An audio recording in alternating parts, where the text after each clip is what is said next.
আসসালামু আলাইকুম।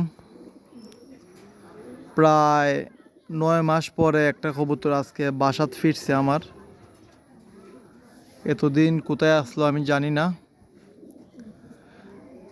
কিন্তু ওই কবুতরটা যে কোনো একজনের লফটো আঁকটা আসতো সম্ভবত, কারণ কবুতরের ফাওয়ের মধ্যে চিপ রিংও নাই, কবুতরের আপনার ট্যাগ নাম্বারও নাই। এই যে দেখেন, নর্মাল লোকাল চিপ রিংগুলা দে ফাঁকের দোকানে পাওয়া যায়, এগুলা লাগানো হয়েছে। আমার কবুতরটারে দুইটা ট্যাগ এবং চিপ রিং খাইটাল দেওয়া হয়েছে, কিন্তু কবুতরটা দেখেন কি অবস্থা। কবুতরটার কি অবস্থা দেখেন,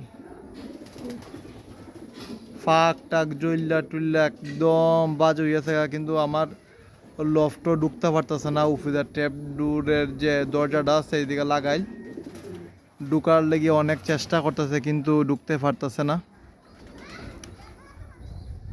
আমি অনেক খুশি কবুতরটা ব্যাক করছে, ব্যাক করে আইছে, কিন্তু আমার লফটের কবুতর আমার লফটে ঢুকার জন্য একদম পাগল হয়ে গেছে গা।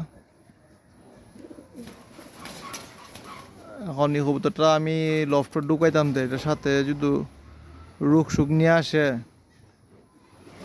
প্রায় ৯ মাস পরে ব্যাক করছে, দেখি এটারে ট্রিটমেন্ট করবো। ট্রিটমেন্ট করার পরে লফটে ঢুকাইমু। দেখেন ফাইভের চিপরিং লাগাই,